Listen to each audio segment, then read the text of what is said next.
अस्सलाम वालेकुम dear students, class 9 biology का चैप्टर नंबर 4 हम पढ़ रहे थे। चैप्टर नंबर 4 में as you know that the name of the chapter is cell structure, cell and cellular organelles. तो इसमें हम सेल के बारे में पढ़ा, सेलुलर ऑर्गेनेल्स के बारे में हम आज पढ़ने जा रहे हैं। डिफरेंट डिफरेंट ऑर्गेनेल्स हम वन बाय वन डिस्कस करेंगे। सेल जैसे कि आपके सामने यहाँ पर मैंने एनिमल सेल बनाया हुआ है। आपको पता है कि दो तरह के सेल्स हैं, एक एनिमल सेल और एक प्लांट सेल्स हैं। प्लांट्स में जो सेल पाए जा रहे हैं उनको हम प्लांट सेल कहते हैं। एनिमल्स हैं जो हम हैं, ह्यूमन है, बाकी एनिमल्स जितने भी हैं जो छोटे छोटे सेल से मिलकर बने हुए हैं। आपने सेलुलर ऑर्गेनाइजेशन का जो चैप्टर जो है टॉपिक पढ़ा कि सेल्स हैं, सिमिलर सेल्स वो मिलते हैं, दे फॉर्म टिश्यूज। फिर टिश्यूज हैं, डिफरेंट डिफरेंट टिश्यूज हैं, वो अपने अपने फंक्शन परफॉर्म करते हैं और वो मिलकर बना देते हैं ऑर्गन। फिर डिफरेंट ऑर्गन्स हैं, ऑर्गन्स अपने अपने फंक्शन परफॉर्म करेंगे, लाइक वो बना देंगे ऑर्गन सिस्टम। जैसे डाइजेस्टिव सिस्टम है, डाइजेस्टिव सिस्टम में हम फूड खा रहे हैं तो that food just go to the oral cavity. Oral cavity is an organ. फिर वो ओरल कैविटी से एसोफेगस में जा रही है, एसोफेगस इज एन ऑर्गन। फिर वो फूड एसोफेगस से फिर हमारे स्टमक में जा रही है, स्टमक इज एन ऑर्गन। उस दौरान फिर फूड में लीवर जो है, जिगर, वो भी अपनी कुछ सिक्रीशन सिक्रीट कर रहा है, अपना रोल प्ले कर रहा है उस फूड को डाइजेस्ट करने में, लीवर इज एन ऑर्गन। फिर वो फूड स्टमक से इंटेस्टाइन में जा रही है, स्मॉल इंटेस्टाइन में जा रही है, लार्ज इंटेस्टाइन में जा रही है, एट द एंड वो rectum, anus and then it expel out of the body. वो सारा हमारा ऑर्गन सिस्टम है, डाइजेस्टिव सिस्टम है, उसमें डिफरेंट डिफरेंट ऑर्गन्स इन्वॉल्व हैं। तो फिर डिफरेंट ऑर्गन सिस्टम्स मिलते हैं और finally they make a human, they form a human, individual बना देते हैं। जैसे कि हम कह रहे हैं डाइजेस्टिव सिस्टम हमें सर्कुलेटरी सिस्टम है, हमें रेस्पिरेटरी सिस्टम है। तो ये डिफरेंट डिफरेंट सिस्टम्स मिले तो फिर एक फाइनली एक इंडिविजुअल बन जाता है। तो सेल के बारे में हम पढ़ने जा रहे हैं। सेल इज, आपको पता है कि the structure and basic unit of life is basically cell. Cellular organelles हम पढ़ेंगे। ये मैंने आपके सामने एनिमल सेल बनाया है। इसमें हम आज और सेलुलर ऑर्गेनेल्स क्या होती है बेसिकली कि जो स्मॉल स्ट्रक्चर्स एक सेल के अंदर पाए जा रहे हैं उनको हम कहते हैं सेलुलर ऑर्गेनेल्स, जो अपना अपना फंक्शन परफॉर्म करते हैं। डिवीजन ऑफ लेबर होती है इनके दरमियान। डिवीजन ऑफ लेबर मतलब कि जैसे लेबर्स हैं, जैसे मजदूर हैं, तो they perform their specific task that are given to them. तो इसी तरह से जो सेल है, सेल के अंदर जो ऑर्गेनेल्स पाई जा रही हैं, न्यूक्लियस पाया जा रहा है, राइबोसोम्स हैं, एंडोप्लाज्मिक रेटिकुलम है, वैक्यूल है, साइटोस्केलेटन है। तो वो ऑर्गेनेल्स अपना अपना फंक्शन परफॉर्म करती हैं और इस तरह से वो फंक्शन एक पूरे सेल का फंक्शन बन जाता है। तो आज हम पहली ऑर्गेनेल पढ़ने जा रहे हैं न्यूक्लियस। जो सेल एनिमल सेल्स में ये न्यूक्लियस सेंटर में प्रेजेंट होता है। प्लांट सेल में क्योंकि प्लांट्स हैं उनमें वैक्यूल प्रेजेंट होता है, that is larger in size. तो इस वजह से जो प्लांट्स हैं उनमें सेंटर में वैक्यूल होता है। तो उस केस में प्लांट सेल के केस में क्या होता है कि सेंटर में वैक्यूल प्रेजेंट होगा, इस वजह से ये जो न्यूक्लियस है ये जरा साइड में पुश हो जाता है। तो एनिमल सेल में ये न्यूक्लियस सेंटर में प्रेजेंट है। न्यूक्लियस क्या है, कैसी ऑर्गेनेल है, इसका क्या फंक्शन है, इसके क्या पार्ट्स हैं, आज हम वो डिटेल में पढ़ने जा रहे हैं। सबसे पहले ये मैंने आपके सामने न्यूक्लियस बनाया है। न्यूक्लियस के दो मेन हिस्से हैं। एक है nuclear envelope. Nuclear envelope mean ये न्यूक्लियर एनवेलप है, न्यूक्लियर मेम्ब्रेन जिसको हम कहते हैं। डबल मेम्ब्रेन होती है जो न्यूक्लियस है सेंटर में, इस न्यूक्लियस को डबल मेम्ब्रेन ने घेरा होता है। ये डबल मेम्ब्रेन है, एक मेम्ब्रेन ये, एक मेम्ब्रेन ये डबल मेम्ब्रेन है, ठीक, एक मेम्ब्रेन ये, एक ये डबल मेम्ब्रेन ने घेरा है। इस डबल मेम्ब्रेन को हम कहते हैं न्यूक्लियर एनवेलप। पहले मैं आपको न्यूक्लियस के पार्ट्स बता देती हूँ, फिर हम इसके बारे में पढ़ेंगे। ये जो न्यूक्लियर एनवेलप है, इस न्यूक्लियर एनवेलप के अंदर एक न्यूक्लियर एनवेलप ये इनके दरमियान छोटे छोटे न्यूक्लियर इन्वेलप के अंदर छोटे छोटे से आपको होल्स नजर आ रहे हैं, सुराख नजर आ रहे हैं, इनको हम कहते हैं न्यूक्लियर पोर्स। Nuclear pores. अब जैसे सेल है, सेल के अंदर जो फ्लूइड होता है, जो लिक्विड प्रेजेंट होता है, उसको हम कहते हैं cytoplasm. Cytoplasm. Cyto means cell, plasm mean liquid और फ्लूइड। इसी तरह से जो न्यूक्लियस है, न्यूक्लियस के अंदर जो फ्लूइड होगा, जो लिक्विड होगा, जो ग्राउंड सब्सटेंस होगा, फाइन ग्रेन्युलर होगा, ग्रेन्यूल्स इसमें प्रेजेंट होंगे, उसको हम कहेंगे nucleoplasm. Nucleo mean nucleus, plasm mean fluid, liquid. तो न्यूक्लियस के अंदर जो फ्लूइड है, इट विल बी न्यूक्लियोप्लाज्म। अब इस न्यूक्लियोप्लाज्म के अंदर ये जो फ्लूइड है, इसके अंदर दो चीजें प्रेजेंट हैं।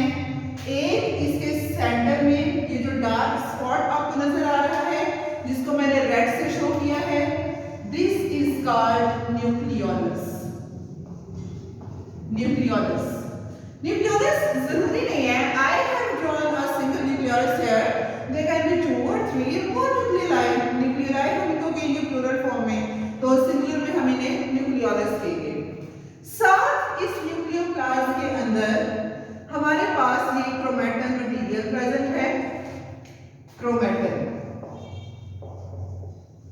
बेसिकली जो न्यूक्लियर मटेरियल है, जो न्यूक्लियर मटेरियल होता है, जो क्रोमोसोम्स होते हैं, जो हेरिडिटरी मटेरियल है, दैट इज क्रोमैटिन। हम डिस्कस करेंगे कि ये क्या है। अभी हमने पार्ट्स डिस्कस किया है, इनके फंक्शंस हम देखते हैं। ये मैंने आपके सामने न्यूक्लियस बनाया। एनिमल सेल्स में the nucleus is located at the centre. In case of plant cells, due to the presence of large vacuole, it is pushed to one side. I have drawn an animal cell and nucleus in front of you. Nucleus हम पढ़ रहे हैं, nucleus के parts में सबसे पहले देख रहे हैं कि न्यूक्लियस में हमारे पास न्यूक्लियर एनवेलप है, जो कि डबल मेम्ब्रेन है, डबल मेम्ब्रेन बाउंडेड है। ठीक, न्यूक्लियस को जिसने घेरा है, दो मेम्ब्रेन्स ने, दो तहों ने घेरा हुआ है, उसको हम न्यूक्लियर एनवेलप कह रहे हैं। न्यूक्लियर एनवेलप में छोटे छोटे हमारे पास पोर्स प्रेजेंट हैं, जिनको हम न्यूक्लियर पोर्स कहते हैं। उसके बाद न्यूक्लियस के अंदर फ्लूइड प्रेजेंट है, दैट इज कॉल्ड न्यूक्लियोप्लाज्म। उसके बाद न्यूक्लियोप्लाज्म के अंदर हमारे पास दो चीजें हैं, एक हमें डार्क स्पॉट नजर आ रहा है ग्राउंडेड, जिसको हम न्यूक्लियोलस कहते हैं, और उसके अलावा इसके अंदर जेनेटिक मटेरियल प्रेजेंट है। जेनेटिक मटेरियल है जीन्स का, that is responsible for inheriting the characters from parents to offspring, वो प्रेजेंट है, जिसको हम कहते हैं क्रोमैटिन। क्लियर? अब यहाँ पर हम आते हैं न्यूक्लियर एनवेलप। न्यूक्लियर एनवेलप का काम क्या है? एक तो इसमें अब देखें, अब यहाँ पर मैंने आपके सामने सेल बनाया है।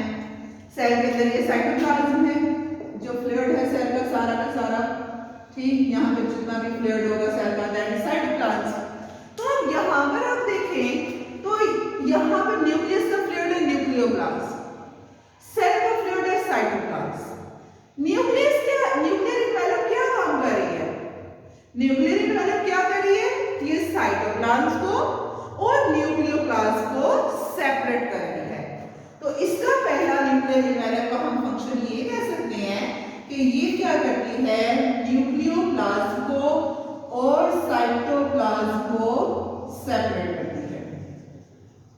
क्लियर? ओके। उसके बाद ये जो न्यूक्लियर एनवेलप्स के अंदर छोटे छोटे पोर्स नजर आ रहे हैं, ये पोर्स क्या करते हैं कि न्यूक्लियस के अंदर आना, जो भी मटेरियल्स आने हैं साइटोप्लाज्म से न्यूक्लियस के अंदर आने हैं, उन मटेरियल्स ये पोर्स के जरिए पास करके जाएंगे। तो ये पोर्स बेसिकली एक्ट कर रहे होते हैं as a semi permeable membrane. Nuclear envelope एक सेमी परमिएबल मेम्ब्रेन है। सेमी परमिएबल मतलब ये है कि कुछ चीजों को न्यूक्लियस के अंदर आने देती है जो फायदेमंद है, कुछ चीजों को न्यूक्लियस के अंदर नहीं आने देती। तो न्यूक्लियर पोर्स का काम क्या है कि न्यूक्लियर पोर्स जो हैं ये न्यूक्लियस के अंदर जो movement of materials in and out of the nucleus है उसको ये अश्योर करती हैं। They assure the movement of materials into and out of the nucleus. Clear? Into and out of the nucleus. Okay, ये nuclear envelope का काम है। Now let's move toward the nucleoplast. इसमें न्यूक्लियर प्लास्ट में जैसे मैंने आपको बताया दो हिस्से हैं। Here we have nucleolus. इस न्यूक्लियोलस का काम क्या है? न्यूक्लियोलस ने क्या करना है, जैसे हमारा सेल है तो सेल को काम करने के लिए प्रोटीन्स की जरूरत है। हमारे बॉडी को, बॉडी सेल्स जितने भी हैं सबको काम करने के लिए प्रोटीन्स की जरूरत है। अब वो जो प्रोटीन्स हैं वो कैसे बनती हैं? जो राइबोसोम्स हैं, ये भी ऑर्गेनेलीज हैं। राइबोसोम्स बनाते हैं प्रोटीन्स, प्रोटीन सिंथेसिस करते हैं। तो न्यूक्लियोलस का काम क्या है कि न्यूक्लियोलस ने ये जो हमारे प्रोटीन सेंटर्स हैं जिन्होंने प्रोटीन्स बनाने हैं, न्यूक्लियोलस का काम क्या है कि इसने वो प्रोटीन सेंटर जो राइबोसोम्स हैं, that are actually the super heroes of the cell, जो सेल को एनर्जी देंगे, उनको प्रिपेयर करना है न्यूक्लियोलस ने। न्यूक्लियोलस का काम क्या है कि न्यूक्लियोलस ने जो राइबोसोमल आरएनए है, जैसे हमारे सेल में दो मटेरियल हैं डीएनए और आरएनए। डीएनए तो जेनेटिक मटेरियल है, तो न्यूक्लियोलस ने जो राइबोसोमल आरएनए है उसकी सिंथेसिस करवानी है, राइबोसोम की सिंथेसिस करवानी है, और फिर उन राइबोसोम से किसकी सिंथेसिस करवानी है? प्रोटीन की सिंथेसिस करवानी है। उसके बाद काम आ जाता है हम न्यूक्लियोक्रोमैटिन। हमारे सेल के अंदर जेनेटिक मटेरियल प्रेजेंट होता है। हमारा एक सेल है, जैसे एक सेल है, बेसिकली क्या है, सिंपली क्या है कि हमारे मेल पेरेंट जो हैं उनसे स्पर्म आता है, जो फीमेल पेरेंट है मदर उनसे एग, और वो एग और स्पर्म मिलकर बना देते हैं जाइगोट। अब इस जाइगोट ने डिवाइड होना है, होते जाना है, होते जा रहा है, जाइगोट एम्ब्रियो में चेंज होगा, फिर वो एम्ब्रियो में फर्दर डिवीजन होंगे और फाइनली एक पूरा बेबी बनेगा। ठीक है, तो ये जो जाइगोट है, बेसिकली जो जाइगोट है हमारे पास, जो जाइगोट की सिंथेसिस है या जो सेल ने डिवाइड करना है, तो वो जो हमारे पेरेंट्स से ऑफस्प्रिंग्स में जो मटेरियल, जो जेनेटिक इंफॉर्मेशन ट्रांसफर होनी है हमारे पेरेंट्स से ऑफस्प्रिंग में, जो कैरेक्टरिस्टिक्स आनी है, वो बेसिकली ये क्रोमैटिन की वजह से आनी है। क्रोमैटिन इस तरह से है, थ्रेड लाइक फॉर्म में, ठीक है, कंडेंस फॉर्म में होता है। अभी जब सेल नॉन डिवाइडिंग स्टेज में होगा, जब सेल डिवाइड अभी नहीं करेगा, अभी सेल डिवाइड नहीं कर रहा, नॉन डिवाइडिंग स्टेज में अभी अपने आप को प्रिपेयर कर रहा है, जिसको हम इंटरफेस कहते हैं, तो उस केस में सेलुलर मटेरियल, क्रोमैटिन मटेरियल इस तरह का होगा। जो ही सेल अपने आप को डिवाइड करने के लिए तैयार हो जाएगा, सेल डिवीजन के लिए तैयार हो जाएगा, तब ये जो क्रोमैटिन मटेरियल है फिर ये कंडेंस हो जाता है, और कंडेंस हो के ये इस तरह से एक रेगुलर फॉर्म में आ जाता है, जिसको हम कहते हैं क्रोमोसोम्स। क्रोमोसोम्स की फॉर्म में आ जाता है। ठीक है, तो ये क्रोमैटिन मटेरियल, क्रोमोसोम्स जो है दो चीजों के बने होते हैं, एक डीएनए जो कि हेरिडिटरी मटेरियल है क्रोमोसोम्स के ऊपर, और दूसरे प्रोटीन्स के बने होते हैं। ये क्रोमोसोम्स दो चीजों के बने होते हैं, DNA plus protein. Histone proteins होती हैं जिन्होंने उस डीएनए को कॉइल किया होता है। ये जो क्रोमोसोम्स हैं, बेसिकली ये क्रोमोसोम इस फॉर्म में जो हमें नजर आ रहे हैं, इसके अंदर फर्दर डीएनए है, तो वो डीएनए कॉइल्ड फॉर्म में हमारे पास प्रेजेंट होता है, तो उसको कॉइल्ड फॉर्म में बेसिकली हिस्टोन प्रोटीन के गिरा होता है, तो वो इस क्रोमैटिन में प्रेजेंट होता है। ठीक है, अभी तक हमने जो इसके बारे में पढ़ा है, एक बार मैं आपको इसके बारे में बता देती हूँ कि हमने इसमें क्या एक्सप्लेन किया है। बेसिकली हम बात करते हैं न्यूक्लियस की, सेलुलर ऑर्गेनेल्स की, कि जो हमारा सेल है, सेल के अंदर छोटे छोटे स्ट्रक्चर्स प्रेजेंट होते हैं, स्मॉल सेलुलर स्ट्रक्चर्स प्रेजेंट होते हैं जो अपने डिफरेंट फंक्शन परफॉर्म करते हैं, उनको हम सेलुलर ऑर्गेनेल्स कहते हैं। सेलुलर ऑर्गेनेल में सबसे मेन ऑर्गेनेल, बेसिकली तो सारे के सारे मेन है, लेकिन जो सेंटर है बेसिकली सेल का, जो कैरेक्टरिस्टिक एक ऑब्जर्विंग से दूसरे में ट्रांसफर कर रहा है, that is nucleus. Nucleus cell के सेंटर में प्रेजेंट है। यहाँ पे मैंने न्यूक्लियस का स्ट्रक्चर बनाया है। न्यूक्लियस में हमारे पास जैसे देखा न्यूक्लियर इन्वेलप है, न्यूक्लियर इन्वेलप के अंदर न्यूक्लियर पोर्स प्रेजेंट हैं और उसके अंदर न्यूक्लियोप्लाज्म है। तो ये इसके बारे में हमने डिटेल में पढ़ लिया। न्यूक्लियोप्लाज्म के अंदर फिर दो चीजें हैं, क्रोमैटिन मटेरियल एंड न्यूक्लियोलस। तो that was all about nucleus. कल हम इंशाल्लाह जो नेक्स्ट ऑर्गेनेल है एंड राइबोसोम्स के बारे में पढ़ेंगे।